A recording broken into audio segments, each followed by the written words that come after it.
comes that almost kills the black men underground in the mud and water, in their cages come graves, locked there by the white men who hold the keys. The trust and care established through Hyman's ordinary note provide the means through which Paul D.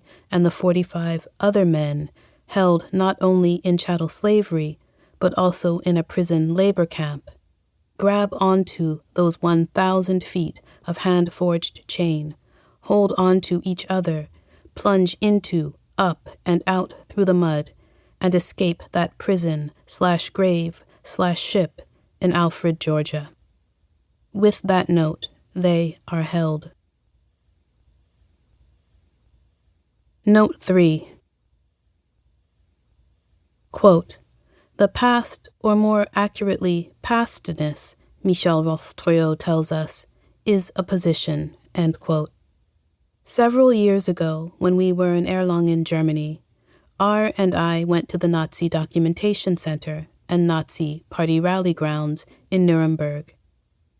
By the time we left, after watching the films and viewing the installations and the displays of photographs, books, racist games, and more, we were convinced that depending on where one stood, this memorialization would actually attract people to Nazism. The objects function as memorabilia, a memorialization not of the wounded, but of the perpetrator. We observed the other people at the center.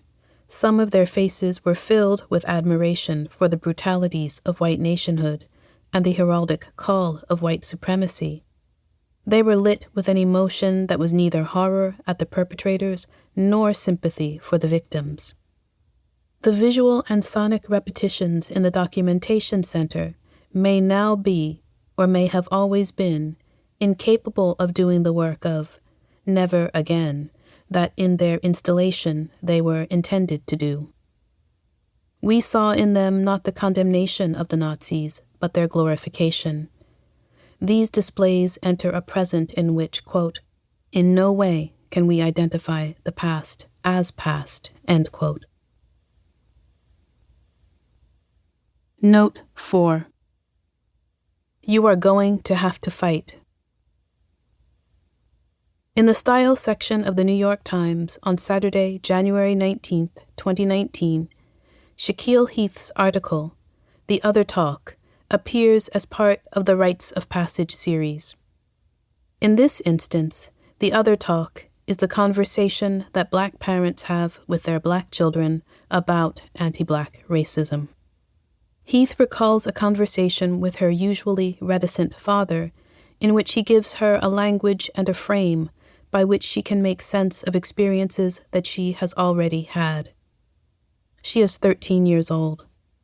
He tells her, quote, "You are going to have to work 10 times harder than white people. You are going to have to fight to be treated equal, even to be treated fairly. And when you do, you will still lose. And when you win, they will call you the N-word. They will try to make it impossible for you to succeed. And when you do, they will try to undermine your success. They will make fun of your nose and your hair and the way that you laugh in order to defeat you. You can't let them. You just have to keep going harder," end quote.